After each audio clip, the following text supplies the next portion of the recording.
ഞാൻ ഏറ്റവും കൂടുതൽ ചെയ്തത് ഇപ്പോൾ പിന്നെ വില്ലൻ ക്യാരക്ടറാണ് സിനിമയിൽ ഏറ്റവും കൂടുതൽ പോലീസ് ഓഫീസർ ആയാലും വില്ലനായിരിക്കും, അല്ലെങ്കിൽ കളക്ടറാണെങ്കിൽ അതിലൊരു വില്ലനായിരിക്കും, ഇല്ലെങ്കിൽ ഡോക്ടറാണെങ്കിൽ അതിലൊരു വില്ലനാണ്. എൻ്റെ ആ തുടക്കം തന്നെ ഡോക്ടർ വില്ലനായിരുന്നു ഈ ജ്വലനം എന്ന നാടകത്തിൽ. അപ്പോൾ അങ്ങനെയാണ് എന്നെ എല്ലാവരും വിളിക്കുന്നത്, എന്താണെന്നറിയില്ല. പിന്നെ മാട്ടുപ്പെട്ടി മച്ചാൻ, അതിലൊരു അതിൽ പിന്നെ പിന്നെ ഇതാണ് കൂലി തൊഴിലാളിയായിട്ട്, അതിൽ ചെറിയൊരു വില്ലനിസം ഉണ്ട്. രാജൻ ശങ്കരാടി എന്ന് പറഞ്ഞൊരു ഡയറക്ടറുണ്ട്, ദിലീപാണ് നായകൻ.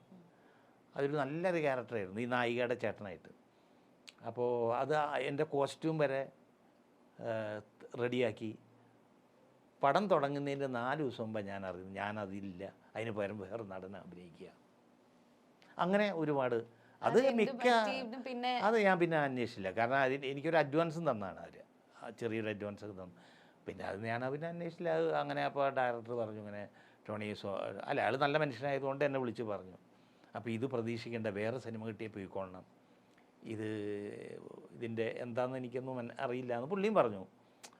അപ്പോൾ അതിന് പകരം വേറെ നല്ല നടൻ അഭിനയിച്ചു, അത് കുഴപ്പമൊന്നുമില്ല. എന്നാലും അതാണ് ഈ സിനിമയിൽ വരുന്ന ചില പ്രശ്നം.